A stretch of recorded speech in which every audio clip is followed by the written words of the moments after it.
வணக்கம். முதல் பார்வை நிகழ்ச்சியில் உங்களை சந்திப்பதில் மகிழ்ச்சி. இன்றைய முதல் பார்வை நிகழ்ச்சியில் இன்றைய தினசரிகளில் வந்த முக்கியமான செய்திகள் குறித்து திறனாய்வு செய்வதற்காக மூத்த பத்திரிகையாளர் நெய்வேலி பாலு, அரசியல் பார்வையாளர் பெருமாள் மணி ஆகிய இருவரும் நமது அரங்கிற்கு வந்திருக்கிறார்கள். இவர்கள் இருவருடன் இணைந்துதான் இன்றைய முதல் பார்வை பயணிக்கிறது. வணக்கம்.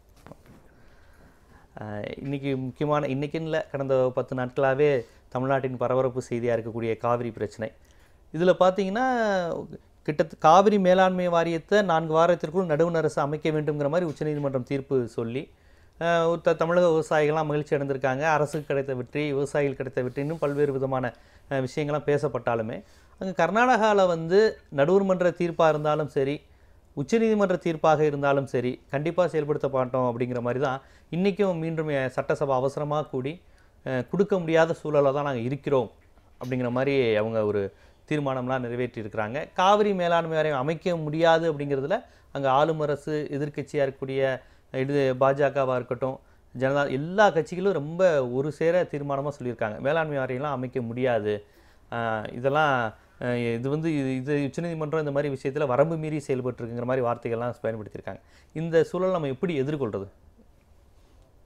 இது தமிழ்நாட்டை பொறுத்த அளவில் ஒரு பெரிய அவலம் என்னன்னு சொன்னீங்கன்னா, நம்ம அரசியல் கட்சிகள்கிட்ட ஒற்றுமை இல்லை. ஒன்றும் அது கர்நாடகாவில் இல்லை. அங்கே பாஜக ஆட்சியில் இருந்தாலும் சரி, அல்லது மதசார்பற்ற ஜனதாதளம் இருந்தாலும் சரி, காங்கிரஸ் இருந்தாலும் சரி, அவங்க ஒன்றா இருக்காங்க.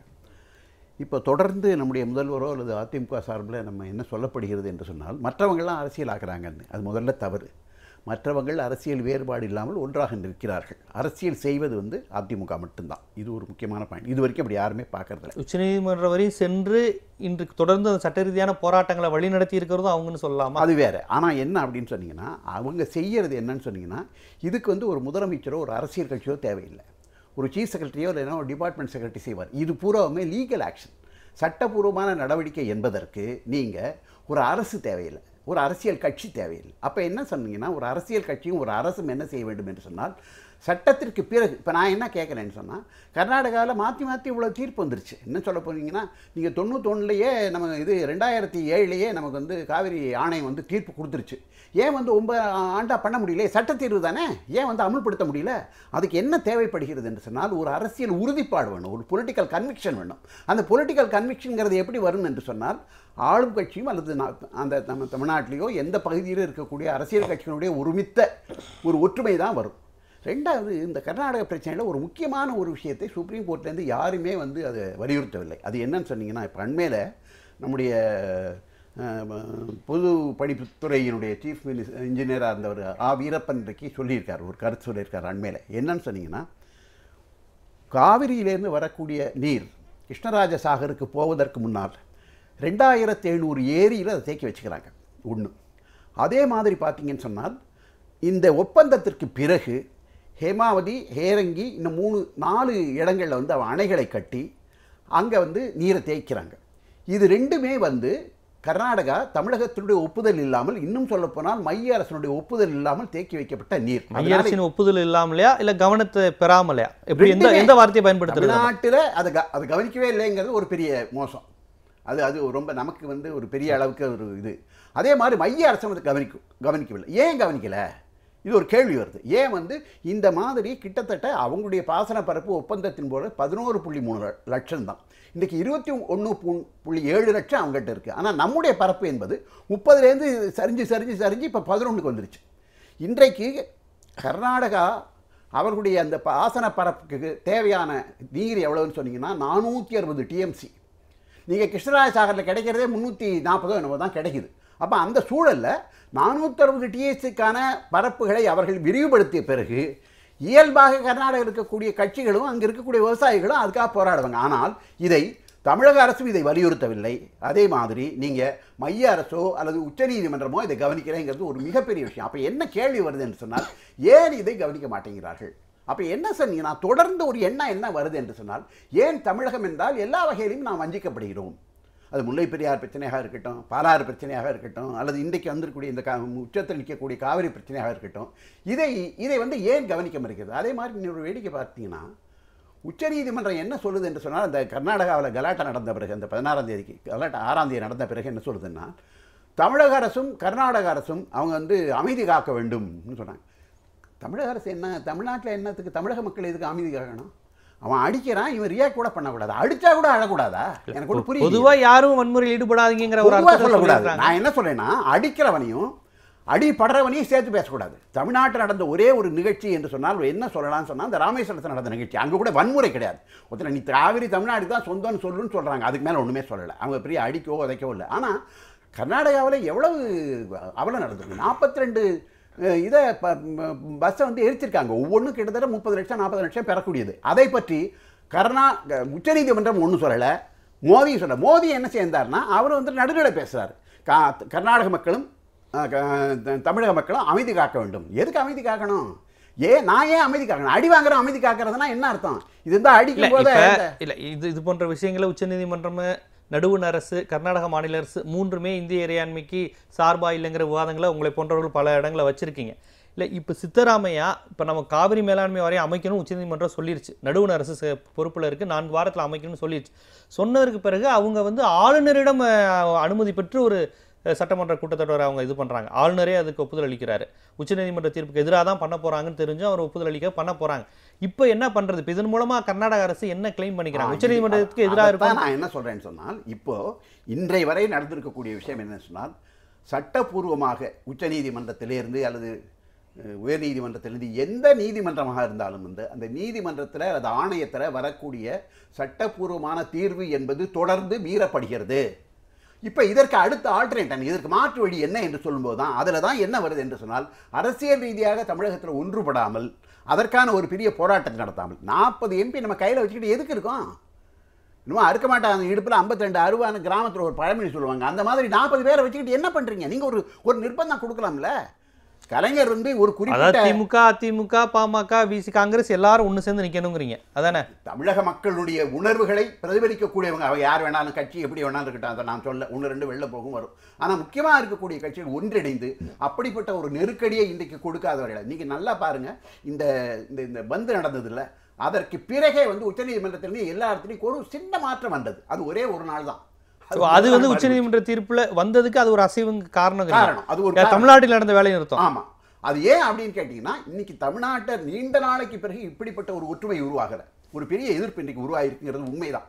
நீங்கள் மாநில அரசு வந்து பஸ்ஸை ஓட்டுச்சுங்கிறத தவிர வேறு எந்த பிரச்சனையுமே இல்லை. நீங்கள் பாருங்கள், ஒரு வேடிக்கை, மாநில அரசு தொடர்ந்து ஓட்டுது. போன முறை என்ன இருந்துச்சுன்னா, ஒரு ஒரு ஒரு ஒரு பிரச்சனையில் தமிழக அரசு சேர்ந்து நின்றுச்சுங்கிற ஒரே காரணத்தினால சுப்ரீம் கோர்ட் ரொம்ப கடுமையாக கண்டிச்சுது.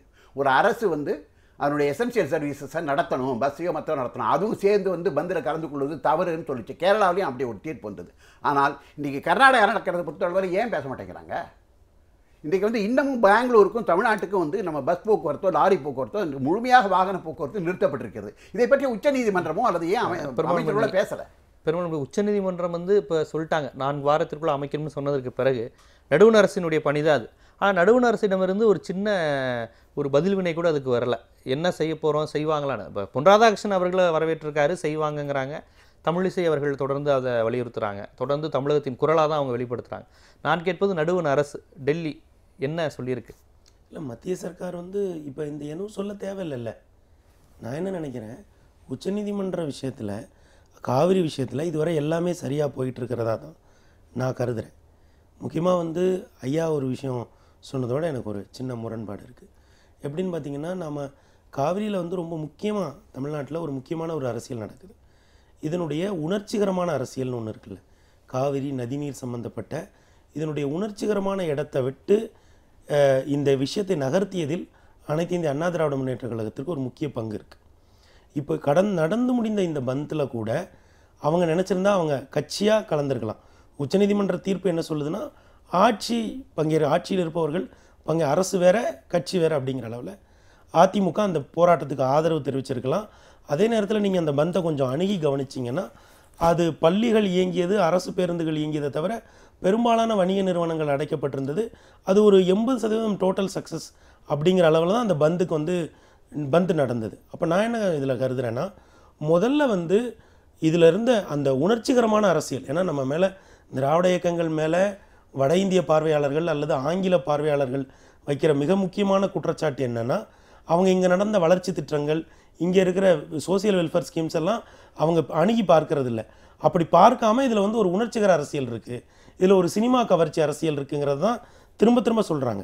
ஆனால் இந்த காவிரி விஷயத்தை பொறுத்தளவில் இது வரைக்கும் நடந்திருக்கிறது, அதுவும் குறிப்பாக முதலமைச்சர் அம்மா வந்து இந்த விஷயத்தை ரொம்ப அறிவுபூர்வமாக விஞ்ஞானபூர்வமாக அணுகுவதாகத்தான் நான் மதிப்பிடுகிறேன். ஏன்னா இந்த உணர்ச்சிகரமான அனைத்து கட்சி கூட்டம் கூட்டாடுறது கூட ஒரு விதமான நிச்சயமா அனைத்து கட்சி கூட்டம் சேர்ந்து கூட்ட அவசியம் இல்லைங்கிறது கூட ஒரு ராஜதந்திர நடவடிக்கையா தான் நான் பார்க்குறேன். வேற ஈகோ அரசியல் கிடையாது. இல்லை, அதில் எந்த இதுவும் இல்லை. ஏன் நான் அப்படி சொல்கிறேன் அப்படின்னா, இது வந்து பார்த்தீங்கன்னா இதில் வந்து ஜுடிஷியரி வர்சஸ் எக்ஸிக்யூட்டிவ் அப்படிங்கிற ஒரு இடம் இருக்குது. 2 மாநிலம் சம்மந்தப்பட்ட ஒரு பிரச்சனை இருக்குது. ஏன்னா அரசியல் சாசனத்திலே ஆர்டிகிள் 262 தான் இரு மாநில அதிநேயர்களை எப்படி பிரிக்கிறது. அப்புறம் இந்த காவிரிக்கும் கர்நாடகாவிற்கும் நமக்குமான உரையாடல்ங்கிறது ஒரு தொடர் உரையாடல், அது அரசியல் தளத்தில் நடந்திருக்கு.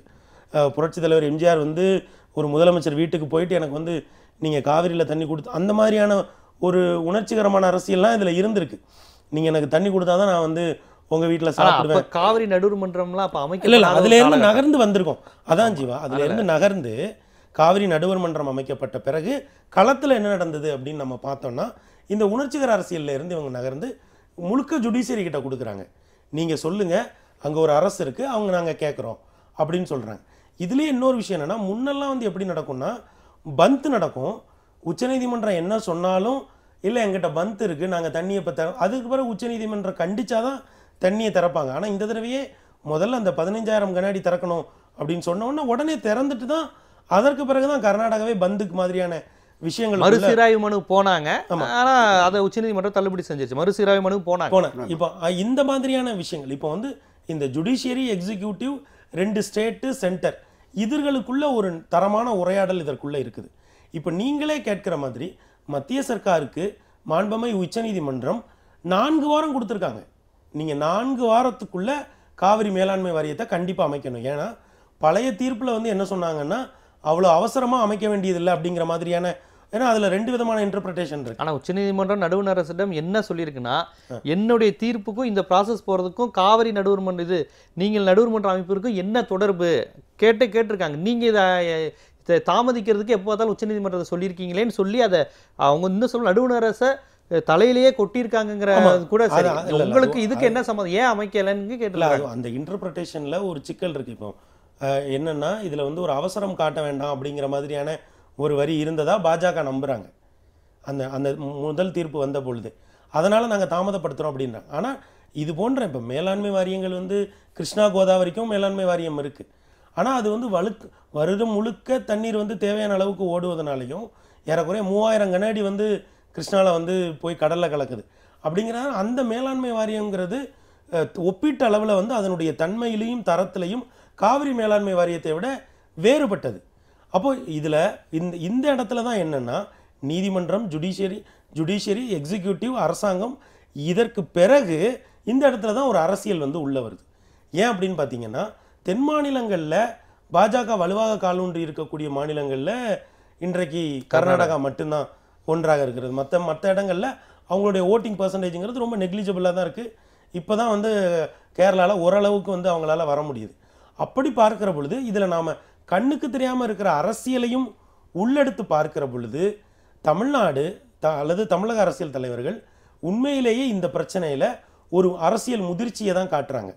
ஏன்னா இதில் ரொம்ப முக்கியம் என்ன அப்படின்னு நீங்கள் வந்து பார்த்தீங்கன்னா பொருளாதார வளர்ச்சி திட்டங்கள் நாம் ஒரு சர்வதேச பொருளாதாரத்தோடு பிணைக்கப்பட்டு இருக்கிற இந்த சூழலில் நாம் திரும்ப இதனுடைய உணர்ச்சிகரமான அரசியலை முன்னெடுக்கும் போது இப்போ ஒரு நாள் பெங்களூரோட நஷ்டத்தை மட்டுமே எக்கனாமிக் டைம்ஸ் மாதிரியான பத்திரிகைகளே வந்து 300 கோடிக்கு மேலே வந்து மதிப்பிடுகிறார்கள்.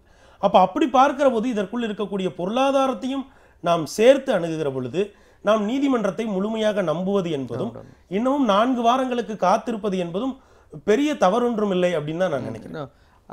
பெருமாள் மணி இன்னொரு செய்தியை சொல்கிறார். அதாவது நீங்கள்லாம் கடுமையாக விமர்சிக்கிற அரசினுடைய அந்த செயல்பாடு, மௌனம், ஏன் ஒருங்கிணைந்து செயல்படவில்லைங்கிறத நீங்கள் நம்ம இதிலேயே கடந்த முறை வந்து கடுமையாக விமர்சனம் செஞ்சு பேசுனீங்க.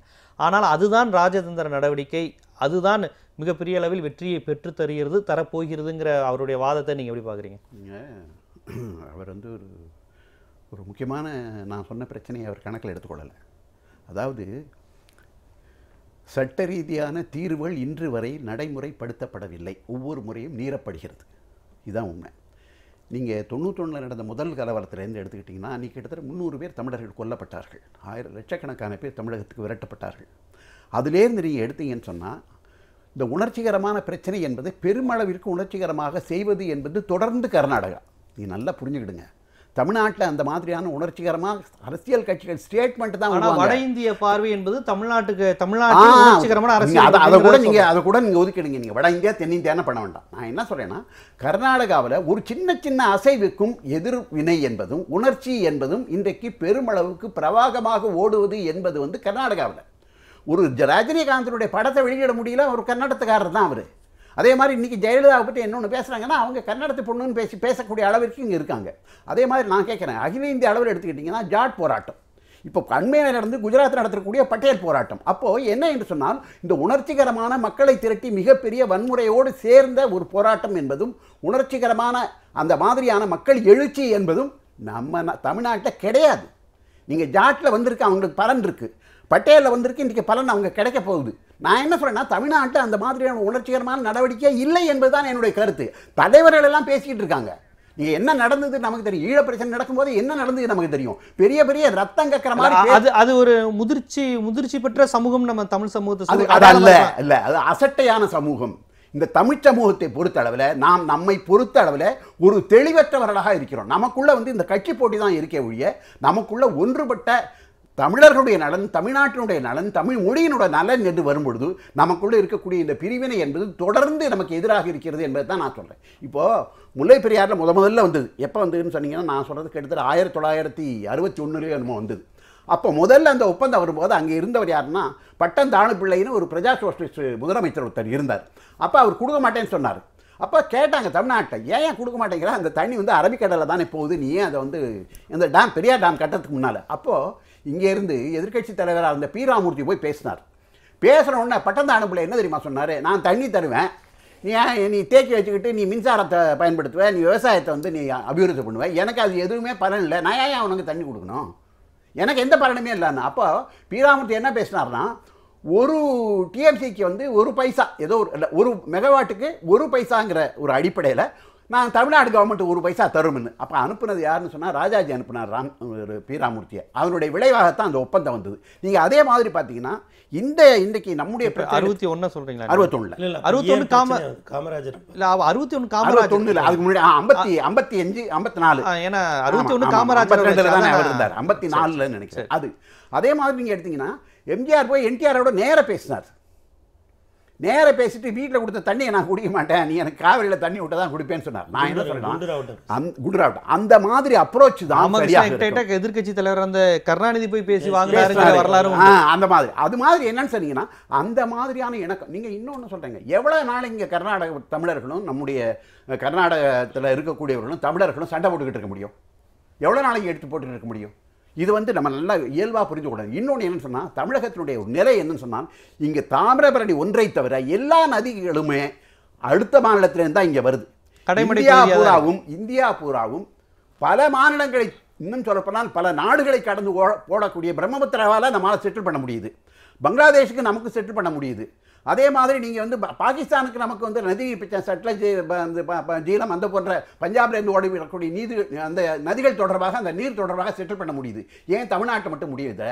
அப்போ அப்படியே பார்க்கும்போது என்ன வருது என்று சொன்னால், இது வந்து ஜெயலலிதாவுடைய ஒரு அரசியல் என்பது முதிர்ச்சி அற்ற அரசியல். இன்னும் சொல்ல போனால் அவர்கள் வெறும் தனி கட்சி அரசியலாக அதை மாற்றுகிறார்கள். ஏன்னு கேட்டால் திமுக எல்லா கட்சியும் இன்றைக்கி தமிழ்நாட்டில் ஒன்றா நிற்கிது.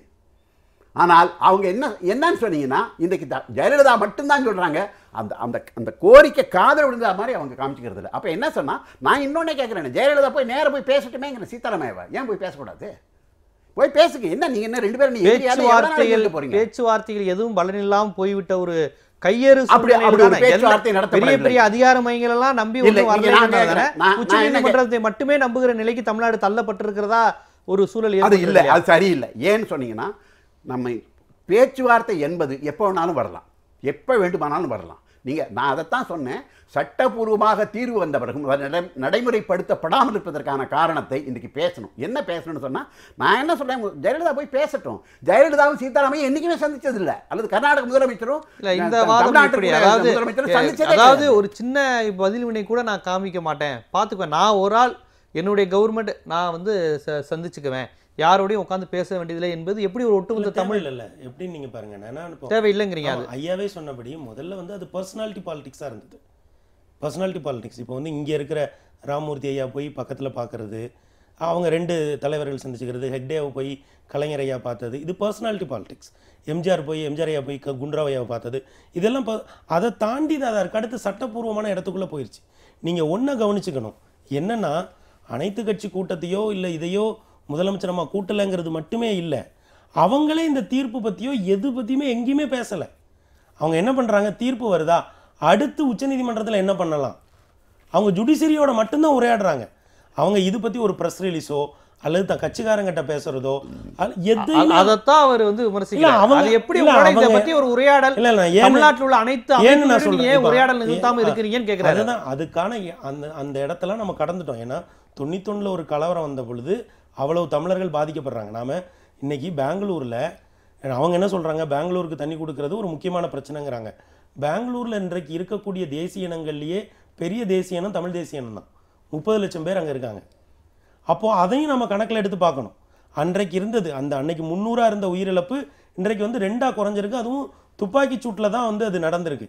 இன்னொரு விஷயம் ஐயா சொன்னாங்க, ஜாட்டு பட்டேலு மராத்தாலாம் இவங்க இன்னைக்கு கேட்குற இந்த இடஒதுக்கீடுக்காக நாம் வந்து 1930களிலிருந்தே போராடி முதல் இடஒதுக்கீட்டுக்கான அரசியல் சாசன சட்டத்திருத்தத்தையே இந்த மண்ணு தான் வந்து வாங்கி கொடுத்துச்சு.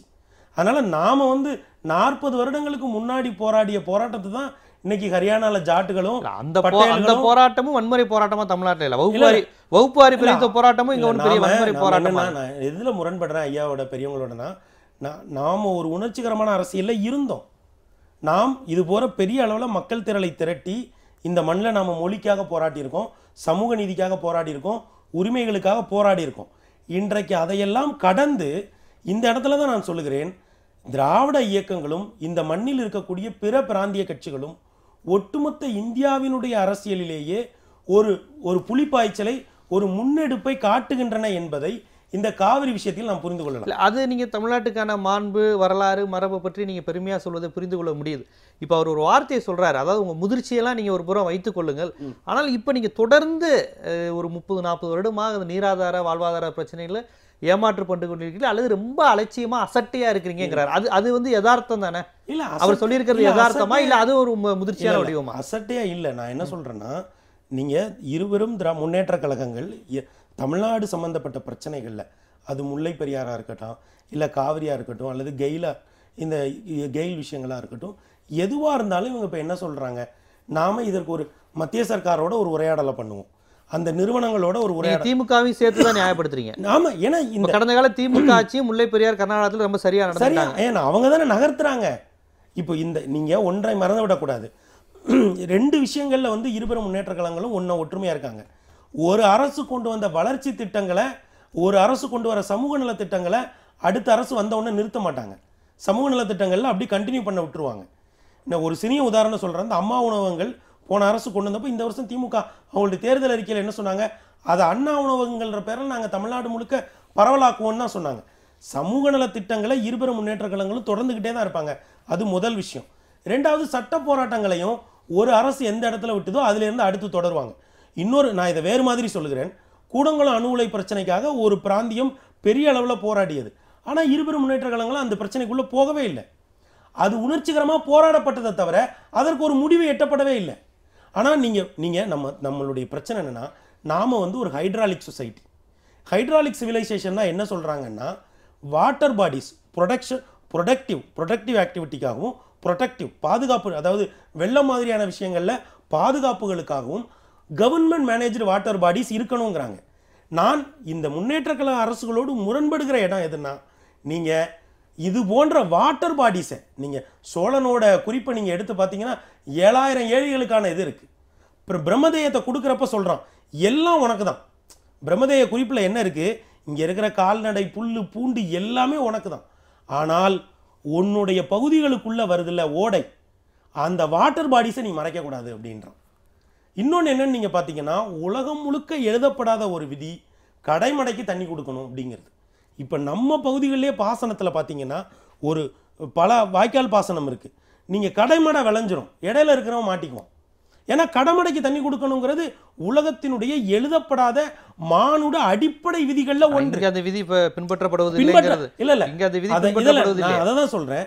நாம் பல்வேறு விஷயங்களில் இந்த உணர்ச்சிகரமான விஷயத்தை விட்டு, ஏன்னா நீங்க ஒரு ஃபெடரல் செட்டப்லங்க 3 சோசியல் இன்ஸ்டிடியூட்டுக்கு இடையில ஒரு உரையாடல் இருக்கும். ஒரு ஃபெடரல்னா அதுதான், அண்ணா தானே ஃபெடரலிசத்தினுடைய தந்தை. நீங்க சொல்ற எல்லாத்தையும் பின்பற்றுவது தமிழ்நாடு தானே, கூட்டாட்சி தத்துவமா இருக்கட்டும், இந்திய அதை தான் நான் சொல்றேன். இதை இப்போது வரையும் பேணி காப்பது இந்தியா அப்படி நமக்கு நீதிமன்ற அமைப்புக்கு இவங்க மரியாதை தராங்க. நமக்கு அங்க எதற்குமே அவங்க பொருட்டா என்ன காரணம் நான் சொல்லிடுறேன். என்ன காரணம் நான் சொல்றேன். நமக்கு காமராஜர் போன்ற, பெரியார் போன்ற, அண்ணா போன்ற பெரிய தலைவர்கள் கிடைத்தார்கள். ஒரு தொலைநோக்கு பார்வையோடு உரையாடக்கூடிய தலைவர்கள் கிடைத்தார்கள். அத்தகைய தலைவர்கள் கிடைத்த காரணத்தினால்தான் அது ஒரு நான் இது இன்றைக்கு இருக்கக்கூடிய அரசு, இன்றைக்கு இதற்கு முன்பு இருந்த அரசுன்னு நான் பார்க்கவே இல்லை. இது ஒரு தொடர் உரையாடல். காமராஜரால் தமிழகம் வஞ்சிக்கப்படுதுங்கிற கான்செப்டை நீங்க ஏற்றுக்கொள்ளல? இல்ல, நிச்சயமாக தமிழகம் வஞ்சிக்கப்படுகிறது அப்படிங்கிற கான்செப்ட்ல எனக்கு உடன்பாடு இல்லை. ஏனென்றால் தான் தேசிய சிந்தனையோடு இருந்த பொழுது, நான் ஒரு வித்தியாசத்தை நான் இப்போ குறிப்பிட சொல்றேன். தான் ஒரு தேசிய அரசியலுக்குள்ள காமராஜர் நிற்கிறார். அவரால் சொல்ல முடியுது குளமாவது மேடாவது எல்லாம் இந்தியாவில் தான். ஆனால் இன்றைக்கு தமிழ்நாட்டில் இருக்கக்கூடிய தேசிய தலைவர்களால் ஏன் அப்படி பேச முடியல? தேசியம் பேசுகிற தலைவர்கள் ஏன் ஒரு மாநில கட்சி தலைவர் மாதிரி பேசுறாங்க? நான் என்னன்னா அந்த ஸ்டேச்சரை ஒப்பிடுறேன். தலைவர்கள் நீங்க இன்றைக்கு இந்த இடத்துக்கு நாம் நகர்ந்ததற்கு காரணம், நீங்க சொல்ற தமிழகம் எப்படி இருக்கிறது அப்படிங்கிறதுக்கான வரலாற்று காரணங்களை நீங்க சொல்றீங்க. அவரும் அதை ஒற்றுக்கொள்கிறார். ஆனால் இது உங்களுக்கான சரி யதார்த்தத்தில் நீங்கள் இருப்பது நாம கர்நாடகாவுக்கு நாம ரியாக்ஷனா இருக்கமா அல்லது நமக்கு கர்நாடகா ரியாக்ஷன் பண்ணுதா அப்படின்னு நீங்க பாத்தீங்கன்னா, நம்முடைய செயல்பாடுகளுக்கு தான் இன்னைக்கு கர்நாடகா ரியாக்ட் பண்ணிட்டு இருக்கு. ஒருவேளை ஐயா சொல்ற மாதிரி நம்ம முதலமைச்சர் போய் அவங்கள பார்த்தா அவங்களுடைய செயல்களுக்கு நாம ரியாக்ட் பண்ற மாதிரி இருக்கும். அது தேவையில்லை. ஜனநாயகத்தினுடைய வெவ்வேறு தூண்கள், ஜுடிஷியரி இருக்கு, பிரஸ், நீங்க 4வது பில்லரா பிரஸ் இருக்கு, ஆரம்பத்துல இருந்தே சட்டத்துக்கு கட்டுப்பட்டு இருக்கு, இந்தியாங்கிற அமைப்பு கட்டுப்பட்டு மத்திய சர்க்கார் இருக்கு, மாநில சர்க்கார், கர்நாடகா ஏன் அப்படி இல்ல? நடுவுல உரையாடல்ங்கிறதா கேள்வி. ஒரு இடைவேளைக்கு பிறகு நமது முதல் பார்வை நிகழ்ச்சியில் ஒரு சிறிய இடைவேளைக்கு பிறகு முதல் பார்வை தொடரும்.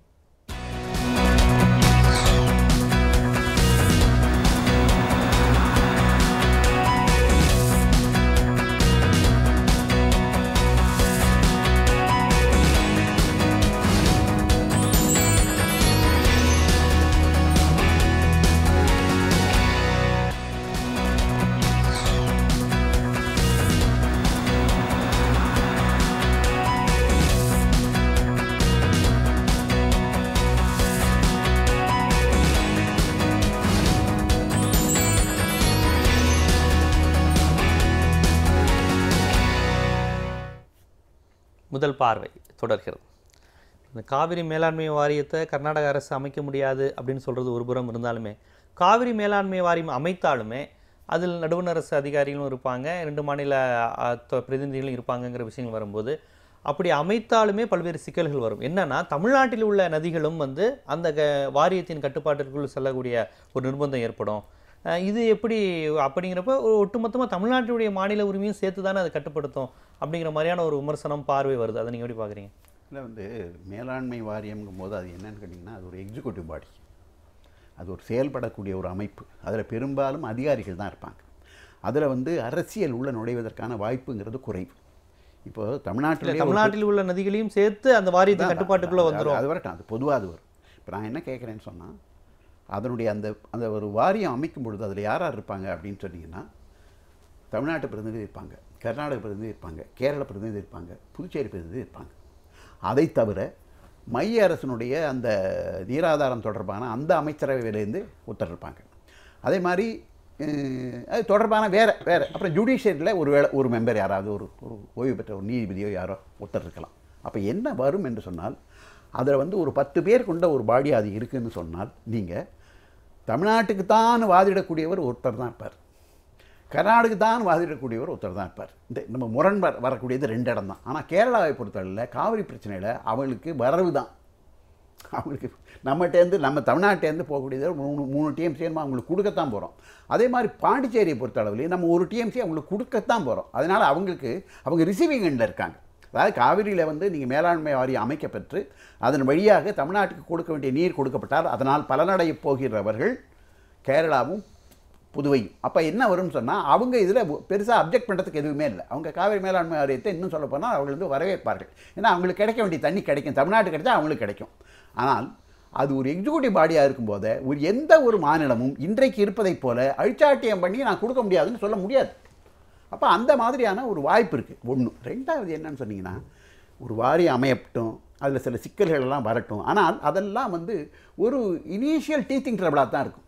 ஒரு தொடக்கத்தில் இருக்கக்கூடிய சில பிரச்சனைகளாக தான் இருக்குமே ஒழிய அது காலப்போக்கில் அது வந்து சரியாகும். ஏன்னு சொன்னால் அது ஒரு எக்ஸிக்யூட்டிவ். இப்போ இன்றைக்கி பல பிரச்சனைகள் என்ன, இப்போ நீங்கள் நேற்று போட்டிருக்க தீர்மானம் வரைக்கும் என்ன, நீ என்ன வேணான்னு சொல்லியா நான் பண்ண மாட்டேன்னு. அப்போ என்ன சொன்னால் அதில் தான் அரசியல் விளையாடுறாங்க. என்ன அரசியல் பண்ணுறாங்கன்னா, இப்போ சப்போஸ் நாளைக்கு வந்து இப்போ கர்நாடக அரசை ஒருவேளை கலைத்தால் கூட இவர் தியாகி ஆகிடுவார், சீதாராமையா தியாகி ஆகிடுவார். கலைக்கக்கூடிய மைய அரசு வில்லன் ஆகிடும். அப்போ என்னென்னா அடுத்த தேர்தலில் பாஜக அங்கே வர முடியாது.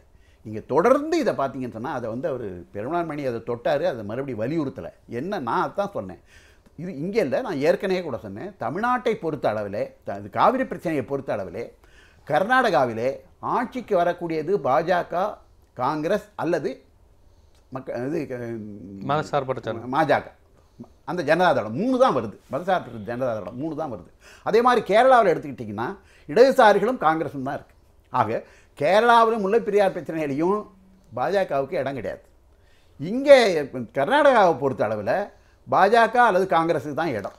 அப்போது அது இருக்கும் வரையில் தமிழ்நாட்டில் வந்து பாஜகவோ காங்கிரஸோ எந்த காலத்துலையும் இவங்க ஆட்சி வர போகிறதில்ல. இப்போதைக்கு நமக்கு தெரிந்த அளவில் கண்ணு கட்டிய வரையில் இல்லை.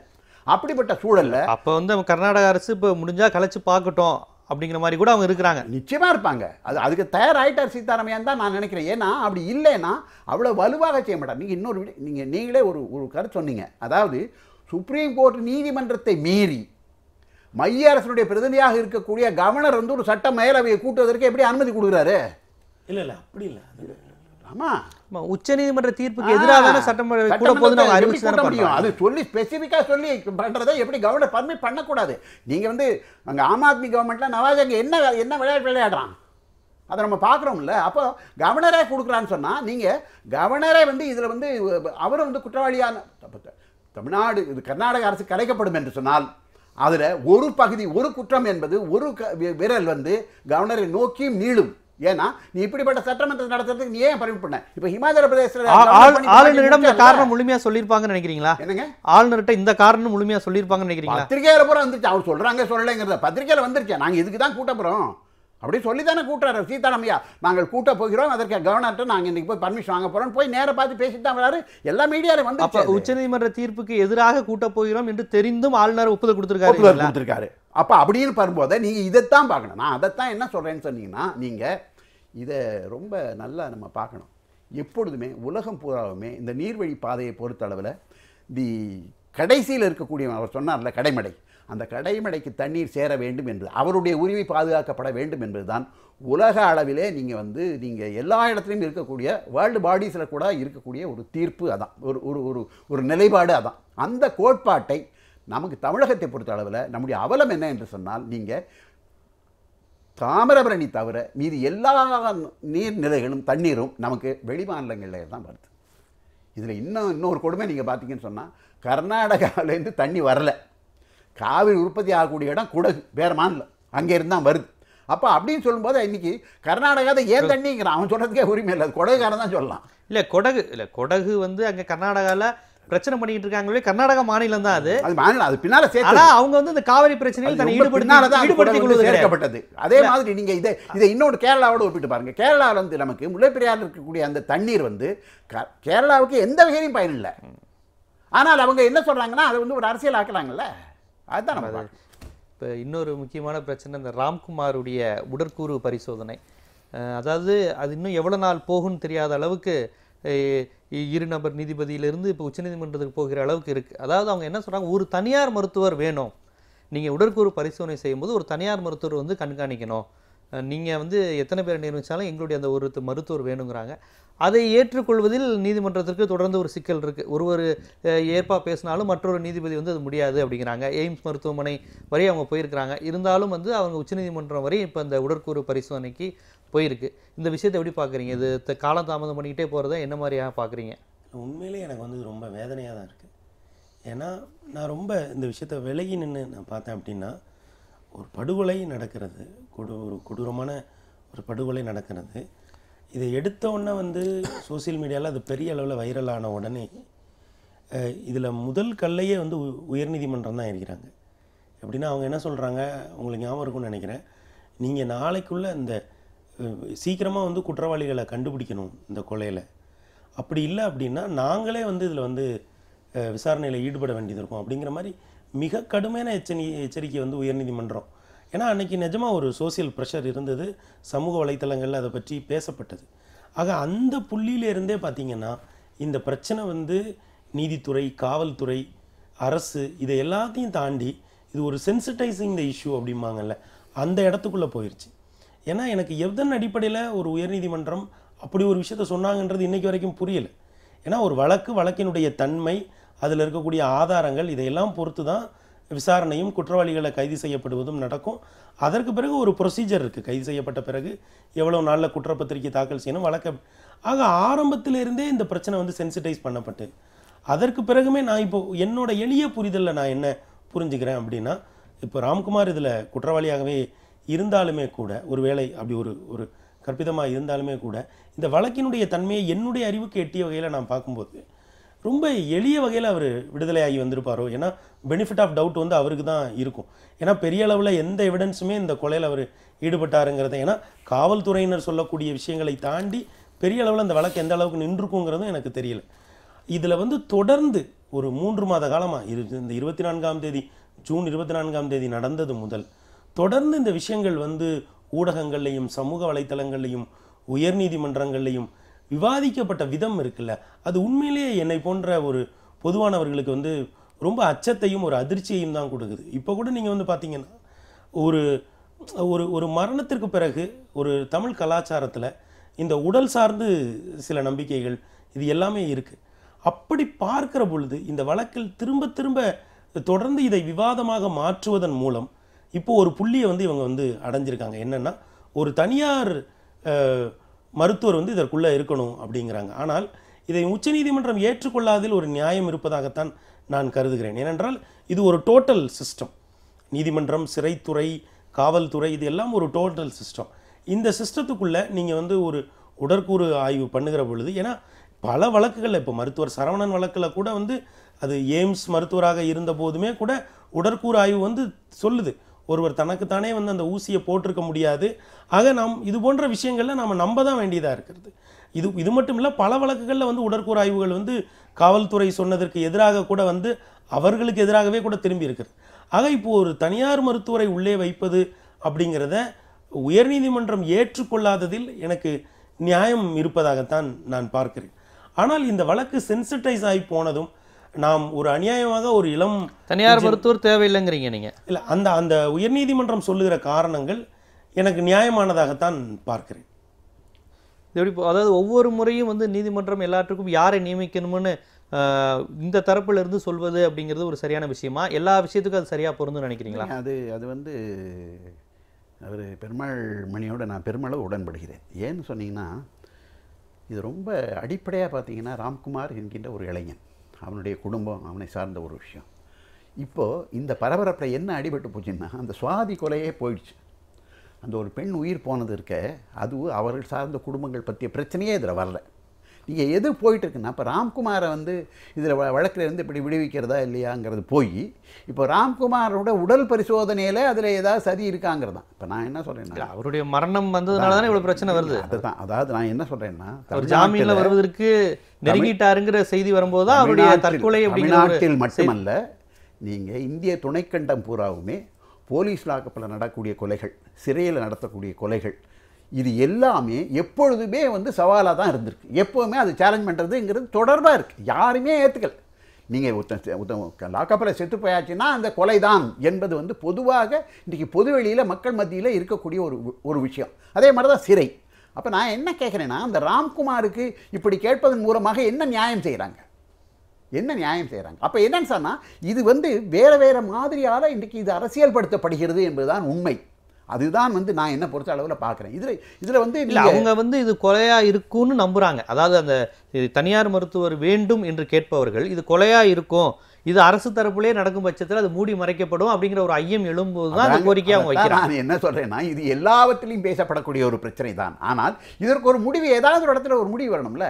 இப்போ உயர்நீதிமன்றத்தில் என்ன சொன்னாங்கன்னா, நீங்கள் அரசு மருத்துவர்கள் ஒரு பெரிய பேனல் இருக்குது, அந்த பட்டியலை தரும், அந்த பட்டியலை உங்களுக்கு விருப்பமானவரை உங்களுக்கு சரியானவங்களை நீங்கள் தேர்ந்தெடுக்குங்கன்னு சொல்கிறாங்க. அப்போ என்ன என்று சொன்னால், அது இன்னொன்று அவங்க சொல்கிறாங்க. இப்போ நீங்கள் இந்த ஒரு வழக்கில் ஒரு தனியார் மருத்துவரை வந்தால் இதே மாதிரியான இது ஒரு ப்ரீசிடென்ட் ஆகி ஒரு முன்மாதிரியாக ஒவ்வொன்றிலையும் வருங்கிறது ஒரு பிரச்சனை. ரெண்டாவது பிரச்சனை என்னன்னு சொன்னால், ஒரு தப்பான நடைமுறையாக இருந்துறீங்க, தப்பான நடைமுறை முன்மாதிரியாக போயிருங்க. தப்பான நடைமுறை நான் சொல்ல, ஒரு வேறுபட்ட நடைமுறை என்பது இது முன்மாதிரியாக ஆகிவிடும் என்பது ஒரு விஷயம் இருக்குது. இன்னொன்று என்ன அப்படின்னு சொன்னீங்கன்னா, இப்போ நான் சொல்கிறேன், இப்போ நான் வந்து பாதிக்கப்பட்டவன் நான் ஒரு மருத்துவரை வந்து நான் வந்து அந்த உடற்கூறில் வரும்போதே அவர் எப்படி முதல்ல நடுநிலையாக இருப்பார்னு சொல்லிட்டு எப்படி இந்த அரசோ இல்லை மற்றவங்களே ஏற்றுக்கொள்ள முடியும்? அதை நான் சொல்கிறதே நான் தானே சொல்கிறேன். அப்போ என்னன்னு சொன்னால், நான் அப்ரூவ் பண்ணக்கூடிய, நான் ஏற்றுக்கொள்ளக்கூடிய ஒரு மருத்துவர் என்பவர் தான் அடிப்படையில் அவர் தான் வந்து ஒரு சார்பாக இருப்பதற்கான ஒரு நியாயம் இருக்குது, ஒரு லாஜிக் இருக்குது. அதனால என்ன முன்முடிவோடு இருப்பார் அப்படிங்கிறீங்க. ஆமாம், அப்படி தானே வரும். உண்மையாக தானே நீங்கள் வேறு மாதிரியே இதை பார்க்க வேண்டாம். உண்மை அப்படி தான் வரும், அதுதான் இயல்பு. அதனால் என்னன்னு சொன்னால், இதில் வந்து ஏதாவது ஒரு இப்போ கிட்டத்தட்ட நீங்கள் பார்த்தீங்கன்னா, தமிழ்நாட்டில் இருக்கக்கூடிய இந்த மருத்துவர்கள், அரசு மருத்துவர்கள் பட்டியலேருந்து இப்போ நீங்கள் இது வரைக்கும் போயிடுச்சு, இப்போ ஜேர்னி வரைக்கும் போயிடுச்சு. இப்போ அதனால் எய்ம்ஸ் வரைக்கும் போயிடுச்சு. இதை ஏற்றுக்கொள்வதுங்கிறது ஏதாவது ஒரு கட்டத்தில் முடிவு பண்ணால் அந்த இளைஞனுக்கும் அந்த குடும்பத்திற்கும் அதுதான் நன்மையாக முடியும் நான் நினைக்கிறேன். அதுதான் சரியாக இருக்கும். இன்னொரு முக்கியமான பிரச்சனை, இந்த பொதுவான விஷயங்கள் குறித்து நீங்கள் தரக்குள் பேசுனதால அடுத்த கட்டத்துக்கு நகரலான்னு பார்க்குறேன். இந்த உள்ளாட்சி தேர்தல், அதுவும் இந்த முறை உள்ளாட்சி தேர்தல் வந்து ஆரம்பத்திலிருந்தே பல்வேறு பிரச்சனைகள் வந்தது. நேரடியாக தேர்ந்தெடுக்கலாமா, மறைமுகமானலாம் போய் இப்போ வந்து அவங்க சில முக்கியமான நகரங்கள், அதாவது இன்னும் அதை எப்படி நம்ம சொல்லலாம்னா, திமுகவுக்கோ அதிமுகவுக்கோ, குறிப்பாக திமுகவுக்கு வலுவாக அவங்க தான் வருவாங்கன்னு நினைக்கக்கூடிய ஆட்கள், செல்வாக்குள்ள ஆட்கள் இருக்கிற இடங்கள் பெரும்பாலும் பெண்கள் தொகுதியாக மாற்றப்பட்டிருக்கு. 50 விழுக்காடுங்கிறது அறிவிக்கப்பட்டிருக்கிறாங்க. இதில் ஒரு விஷயம் இருக்குது அப்படிங்கிற மாதிரி ஒரு அரசியலாளர்கள் கணிக்கிறாங்க. இந்த பெண்களுக்கு 50 விழுக்காடு இடங்கள் அறிவிக்கப்பட்ட முக்கியமான நகரங்கள், இதற்கு பின்னாடி என்ன விஷயம் இருக்குன்னு நீங்கள் பார்க்குறீங்க? இல்லை, நிச்சயமாக வந்து பெண்களுக்கு 50 விழுக்காடு ஒதுக்கப்பட்டது வந்து ஒரு அரசியல் பொலிட்டிக்கல் டைனமிக்ஸையே வந்து மாற்றக்கூடிய வல்லமை உடையது தான். என்னென்னா, உள்ளாட்சி தேர்தல்களில் நாம் ஒன்றை மறந்து விடக்கூடாது. அவங்க தான் வந்து மிக அதிகமான வன்முறைகளும், நீங்கள் ஒரு கருத்து என்ன சொல்கிறாங்கன்னா, உள்ளாட்சி தேர்தலுக்கு 15 நாட்களுக்கு முன்னால் ஆரம்பித்து உள்ளாட்சி தேர்தல் முடிந்து 6 மாதம் 7 மாதம் வரைக்கும் வந்து இந்த உள்ளாட்சி தேர்தல் சார்ந்த கொலைகள் நடக்குது, இது சார்ந்த வன்முறைகள். ஏன்னா ஒரு பாராளுமன்ற தேர்தலை ஒப்பிடும்போது, இப்போ சட்டமன்ற தேர்தலை ஒப்பிடும்போது உள்ளாட்சி தேர்தலில் தான் நேரடியாக சாதி நிலைகுத்தி நிற்கும். அப்படி பார்க்குற பொழுது இந்த 50% பெண்களுக்கு ஒதுக்கப்பட்டதுங்கிறது மிக மிக வரவேற்க தகுந்த ஒரு முடிவு. இப்போ அதையுமே நீங்கள் பார்த்தீங்கன்னா, சென்னை நீங்கள் அந்த 50% பெண்களுக்கு ஒதுக்கி அதற்கு பிறகு ஒடுக்கப்பட்டவருக்கு இடஒதுக்கீடை கொடுக்கும்போது நீங்கள் அந்த உள் ஒதுக்கீடெல்லாம் பார்த்தீங்கன்னா, சென்னையிலோட மாநகராட்சியில் 200 வார்டு இருக்குது. இதில் 108 வார்டு வந்து இப்போது பெண்களுக்கு போயிடுது. பெண்களுக்கு இப்போது இதே மாதிரி நீங்கள் வந்து நாமக்கல் மாவட்டத்தை எடுத்திங்கன்னா, நாமக்கல் மாவட்ட தலைவர் பதவி வந்து மாவட்ட பஞ்சாயத்து தலைவர்னு ஒரு பதவி இருக்குது. அந்த பதவி வந்து ஒடுக்கப்பட்ட இனத்தை சார்ந்த பெண்களுக்குன்னு சொல்லியிருக்காங்க, பட்டியலின பெண்களுக்குன்னு சொல்லியிருக்காங்க. அதற்கு உள்ளே நீங்கள் உடைச்சு பார்த்தீங்கன்னா மொத்தம் 17 மாவட்ட கவுன்சிலர் இருக்காங்க. அந்த 17 மாவட்ட கவுன்சிலரில் ஒரே ஒரு மாவட்ட கவுன்சிலர் தான் வந்து பட்டியலின பெண்களுக்கு ஒதுக்கப்பட்டிருக்கு. இப்போ என்ன ஆகுது, அந்த ஒரு இடத்துல ஜெயிக்கிற பெண்மணி தான் மாவட்ட தலைவராக வந்துருவாங்க அப்படிங்கிறது இருக்குது. இன்னொன்று இதில் நம்ம ஒன்றை மறந்துடு, திருநெல்வேலிங்கிற ஒரு மாநகராட்சியில் அந்த மாநகராட்சி தோற்றுவிக்கப்பட்ட நாள் முதல் இன்றைக்கு வரைக்குமே துணை மேயராக இருக்கிறது ஒரு குறிப்பிட்ட சமூகத்தை சேர்ந்தவங்க தான் இருக்காங்க. இதில் நாம் என்ன பார்க்கணும் அப்படின்னா, எந்த அரசியல் கட்சிக்கு எங்கே செல்வாக்கு இருக்குது அப்படிங்கிறத தாண்டி இந்த உள்ளாட்சி அமைப்புகளில் சாதி எப்படி வேலை செய்யுது அப்படிங்கிறத பார்க்கணும். இல்லை, சாதினாலுமே பெண்கள் அந்த சமூகத்தை சேர்ந்தவங்க அந்த இடத்துல வரல. பெண் வந்ததுனால அந்த இடத்துல அந்த ஒரு குறிப்பிட்ட சாதியினருடைய ஆதிக்கம்ங்கிறது உடையும். எப்படி உடையும் நான் சொல்கிறேன். இன்றைக்குமே ஒரு சாதிய வன்மத்தை ஆண்கள் கையாள்வதற்கும் பெண்கள் கையாள்வதற்கும் நிச்சயமாக வேறுபாடு இருக்கிறது. நீங்கள் இந்த சமூக நீதி சார்ந்த விஷயங்கள் நீங்கள் மிகச்சிறந்தவர், உங்களுக்கு நிச்சயமாக இது புரியும். என்னென்னா, இந்த நாம் ஒடுக்கப்பட்டோர் அல்லது பிற்படுத்தப்பட்டோர் அப்படின்னு பேசுகிற பொழுது எல்லா பெண்களையுமே நாம் வந்து அவங்க பாதிக்கப்பட்ட இந்த சமூக அமைப்பு, இந்த சமூக அவலங்கள்ல அவங்களையும் நம்ம ஒரு பாதிக்கப்பட்ட பிரிவா தான் நாம தலித்துங்கிற வரையறையில பெண்களே வராங்க, எல்லா சமூக பெண்களுமே வராங்க. நீங்க ரொம்ப சரியா இல்ல நீங்க சொல்வது எல்லாமே எனக்கு இது ஓகே. அதாவது இப்போ ஒரு சமூகம் இருக்குன்னு வச்சுக்கோங்க, எக்ஸ்ஆர் ஒய்ன்னு வச்சுக்கோங்க, திருநெல்வேலி சமூகம், திருநெல்வேலியோ தூத்துக்குடியோ ஏதோ ஒரு சமூகம், அதே சமூகத்தை சேர்ந்த பெண் தானே வரப்போறாங்க. அதை அந்த ஆணை நிறுத்தி பெண்ணை முன்னுக்கு கொண்டு வருவதன் மூலம் நாம் நிச்சயமாக இதுல வந்து ஒரு முன்னேற்றத்தை எடுத்துக்கிறோம். ஏனென்றால் அந்த விஷயத்தை நான் ப்ராக்ரெசிவா பாக்குறது நான் வந்து முழுமையா எனக்கு புரிஞ்சுக்க முடியுது. ஆணுங்கிற இடத்துல பெண் வர்றது வளர்ச்சி. இந்த சமூகத்துக்கு பதில் இந்த சமூகம் வரப்போறது இல்லையா? அங்க உள்ள பெரும்பான்மை மாறும். எப்படி மாறும் நான் சொல்றேன். இப்ப இந்த ஆதிக்க சாதியில இருக்கிற அல்லது இந்த ஆதிக்க மனோபாவம் இருக்கிற ஆண்கள் இருக்காங்கல்ல, அவங்க பெரும்பாலும் தங்களுடைய குடும்ப பெண்களை உடனே வெளியே கொண்டு வர்றதுல அவங்களுக்கு ஒரு மனத்தடை இருக்கு. நீங்க இப்போ ஒரு தலைவர் இருக்காருன்னு வைங்களேன், அந்த பகுதி வந்து ஆணுக்கு இல்லை பெண்ணுக்குன்னு ஒதுக்கப்பட்டா அவர் உடனே தன் மனைவி அங்கே நிறுத்த மாட்டார். தன்னோட சாதியில 2ஆம் கட்ட தலைவராக இருக்கக்கூடிய அல்லது தனக்கு கீழே இருக்கக்கூடிய யாராவது ஒரு ஆணோட மனைவியை தான் நிறுத்தணும்னு நினைப்பார். இந்த உளவியலை நாம் இந்த இடத்துல விட்டுறக்கூடாது. ஏன்னா இப்போ நான் வந்து அங்கே ஒரு பிராந்திய லீடர்னு வைங்க, எனக்கு ஒரு செல்வாக்கு இருக்கு, எனக்கு ஒரு சாதிய பின்புலம் இருக்குன்னா நான் உடனே என் மனைவியை நிறுத்தி பொதுவெளிக்கு கொண்டு வந்துடுவேன். ஏன்னா அந்த ஆணாதிக்க மனநிலையில சாதிய மனநிலையில தன்னுடைய பெண்ணை பாதுகாப்பதுங்கிறது எவ்வளவு முக்கியமான பங்களிப்பாற்றுதுங்கிறத நீங்க இருந்தாலும் இந்த இடத்துல அதிகாரம்னு ஒண்ணு வருது இல்ல, இந்த பேருக்கு மனைவியை வைத்துக்கொண்டு பின்னாடி இயக்குகிறாருங்கிற ஒரு நான் அதையும் ஒரு தெளிவுபடுத்திடுறேன். நிச்சயமாக பெண்கள் வந்து ஒரு 3 மாதம் 4 மாத காலம் தான் வந்து பெரிய அளவில், ஆனால் பெண்கள் வந்து எந்த ஒரு விஷயத்தையுமே ரொம்ப ஈஸியாக கிராஸ் பண்ணுவாங்க. ஒரு எளிய உதாரணம் வாட்ஸ்அப் பயன்படுத்துறது, அதை எவ்வளவு எளிதாக அவங்க கையா. அதனால் அந்த அதிகாரப்படுத்தல நிச்சயமாக இது வந்து தமிழ்நாட்டினுடைய பொலிட்டிக்கல் டைனமிக்ஸையே மாற்றக்கூடிய வல்லமை பெற்றதுன்னு தான் நான் பார்க்குறேன். இது வந்து சாதியை அது நிலைகுத்தி இருக்கிற இடத்துல பல்வேறு அதிகார அடுக்குகளில் முக்கியமான இடத்துல வர வேண்டும். பெண்கள் கண்டிப்பாக அந்த கிரியேட்டிவிட்டி இருக்கு, அமுகப்பட்டு இருக்கிறது ஆணாதிக்க உலகத்தில் நீங்கள் சொல்வதெல்லாம் சரி. ஆனால் இன்று வரையும் சென்னை போன்ற பெருநகரத்திலே எத்தனை பெண் கவுன்சிலர்கள் வந்து நேரடியாக பிரச்சனையை தீர்க்கிறாங்க. ஒரு ஃபோன் பண்ணால் ஹஸ்பண்டு அண்ணனும் எடுக்கிற ஒரு நிலை இருக்குங்கிற ஒரு சூழலையும் நம்ம பார்க்க வேண்டியது இருக்கு. நீங்கள் இதை எப்படி பார்க்குறீங்க? பெண்கள் வருவதை கண்டிப்பாக நீங்கள் 2 பேருமே வரவேற்பாக தான் பார்ப்பீங்க. கண்டிப்பாக சமூக நீதி பேசுகிறப்ப பாலியல் நீதி, பாலியல் சமத்துவம்லாம் வேணுங்கிறப்ப பாலின சமத்துவத்தில் இருபாலினருக்கு வேணுங்கிறத நீங்கள் ஏற்றுக்கொள்வீங்க. ஆனால் இவர்கள் வருவதால் அங்கே உள்ள இடைநிலை சாதியினர் ஆதிக்கமோ அங்கே உள்ள பெரும்பான்மையின சாதியினர் ஆதிக்கமோ குறையுங்கிற அவருடைய வாதத்தை நீங்கள் எப்படி பார்க்குறீங்க? இல்லை, இது ரெண்டுமே தனி. அதனால் வந்து நீங்கள் இதோட சேர்த்தே பார்க்க வேண்டிய அவசியம் இல்லை. அவர் சொல்கிறதுல வந்து அது சரியாக தான் இருக்கும். ஏன்னு கேட்டிங்கன்னா, ஒரு முதல் எடுப்பில் பெண்கள் வருவது என்பதே வரவேற்கத்தக்கது. அது வந்து காலப்போக்கில் தான் அது சரியாக முடியும். இப்போ ஒரே நாளில் சரியாகாது. ஏன்னு சொன்னால் பல இடங்களில் இன்றைக்கி பெண்கள்னு சொன்னால் அவருடைய கணவரோ இல்லை குடும்பத்தினர் தான் ஆதிக்கம் என்பது இயல்பாக இருக்குது.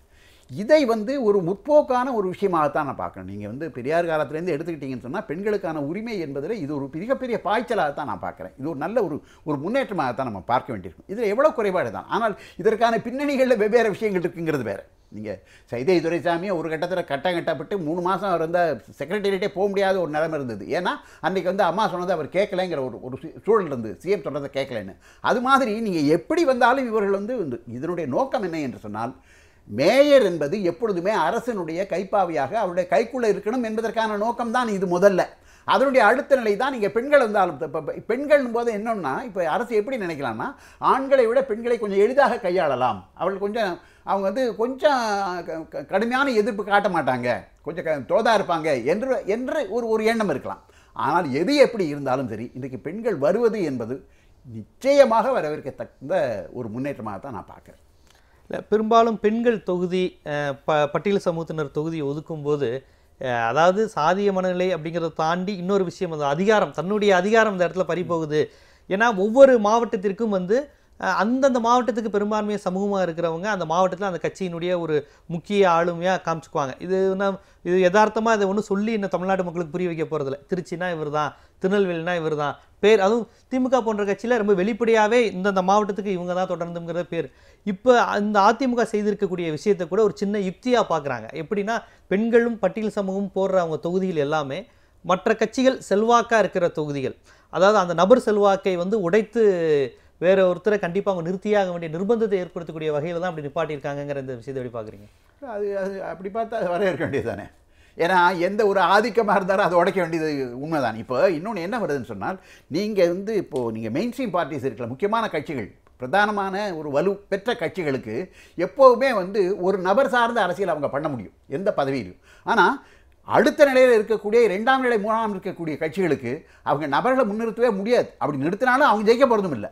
அப்படி வரும்பொழுது நீங்கள் பார்த்தீங்கன்னு சொன்னால் இன்றைக்கு இந்த மாதிரியான செய்யும் பொழுது பெண்கள் என்று வரும்பொழுது என்ன வரும் என்று சொன்னால் இந்த பெரிய பெரிய ஆளுமைகள் பகுதியாக இருக்காங்கல்ல அந்த அவர்களெல்லாம் சிதைக்கப்படுவார்கள். அவருடைய ஆதிக்கம் என்பது கட்டுப்படுத்தப்படும் விஷயம் தான் பார்க்கணும். அது அப்படிதான் பார்க்கணும்.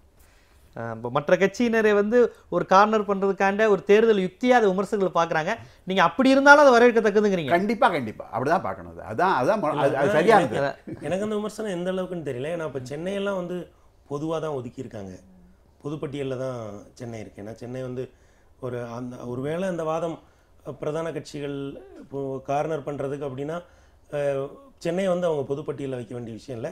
ரெண்டாவது வந்து இந்த பழைய சட்டமன்ற தேர்தல் கடந்த சட்டமன்ற தேர்தல் முடிவை நம்ம அனசனோன்னா இருபெரும் முன்னேற்ற கழகங்கள் 78% வாக்குகளை வாங்கியிருக்காங்க.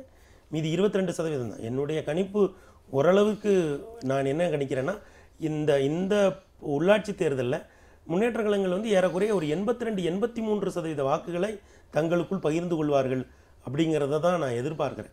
அப்படி பார்க்குற பொழுது நீங்கள் வந்து 50% பெண்களுக்கு கொடுக்கணும். அது போக வந்து நீங்கள் வந்து பட்டியலினத்தவருக்கான ஒதுக்கீடு சமூகத்திற்கு கொடுத்தே ஆகணும். அது ஏற்கனவே இருக்கு. அது ஒன்றும் புரியுது கிடையாது. அந்த இடங்கள் ஒதுக்கின விதத்தை சொல்றேன். இல்ல ரொம்ப அந்த இடங்கள் ஒதுக்கின விதத்தை சொல்றேன். பட்டியல் சமூகத்துக்கும் பெண்களுக்கும் ஒதுக்குறதுக்கு வந்து இங்க பிரச்சனை கிடையாது. எப்படி இருந்தாலும் அது சட்டப்படி நீங்க பண்ணிதான் ஆகணும். ஒரு லட்சம் அந்த எந்தெந்த இடங்கள்னு பார்த்து ஒதுக்குற இதை நான் சொல்றேன். சொல்றது இப்போ 1,32,547 பதவி மொத்தம் தமிழ்நாடு முழுக்க இருக்கு. இதுல வந்து 1,10,000 பதவி ஊராட்சி அளவுல இருக்கு இல்லைங்களா?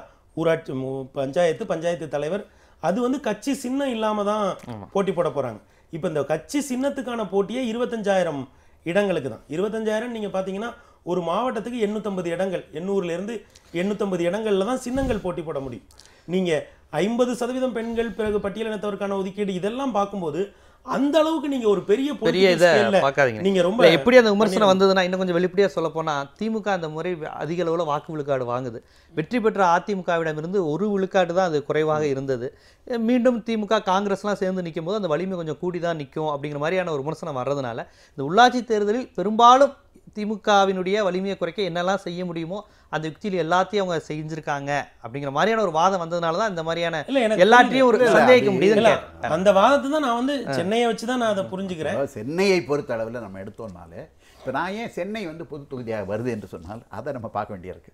ஏன்னா நீங்கள் வந்து அங்கே பெண்களோ அல்லது தலித்தோ அதற்காக ஒதுக்கீடு ஏன் இன்னைக்கு தமிழக அரசு செய்யவில்லை என்று சொன்னால் சென்னையில் சட்டமன்ற தேர்தலில் நமக்கு எல்லாருக்குமே தெரியும் இன்றைக்கி திமுகவுக்கு ஒரு பெரும் அளவிற்கு ஒரு வலுவான சக்தியாக அது உருவாகி அப்படி இருந்து சென்னை செய்யலேன்னு தான் சொல்லியிருக்காங்க. இல்லை அது ஏன் உருவாயிருக்குன்னு சொன்னால் அப்போ இங்கே பெண்களையோ தலித்தையோ போடுவதை விட ஒரு தொகுதியாக அது பொது பதவியாக வைக்கும் பொழுது என்ன வரும் என்று சொன்னால் அரசியல் ஆதிக்கம் பெருமளவிற்கு செய்ய முடியும் என்பதுதான் நோக்கம். இப்போ அந்த தேர்தலில் பல்வேறு விஷயங்கள் பல்வேறு யுக்திகள் ஒவ்வொரு முறையும் தேர்தலில் பின்பற்றப்படும். அது மாதிரி இருதரப்பு கருத்துக்களும் வாதங்களும் வந்து கொண்டே தான் இருக்கும். இன்றைய முதல் பார்வை நிகழ்ச்சியில் பல்வேறு விஷயங்கள் தேர்தலில் இருந்து பேசணும். நம்முடைய தமிழர்களுடைய விவசாய மக்களுடைய வாழ்வாதார பிரச்சனையை தமிழகம் எப்படி அணுகுது, என்னென்ன செஞ்சுருக்கணும் உட்பட பல்வேறு விஷயங்கள் ரொம்ப விரிவாகவே பேசுனீங்க. அதற்காக முதல் பார்வை நிகழ்ச்சி உங்கள் இருவருக்குமே நன்றி தெரிவிச்சுக்கிறேன். மீண்டும் முதல் பார்வை நிகழ்ச்சியில் சந்திக்கும் வரை உங்களிடமிருந்து விடைபெறுவது ஜீவசகாப்தம்.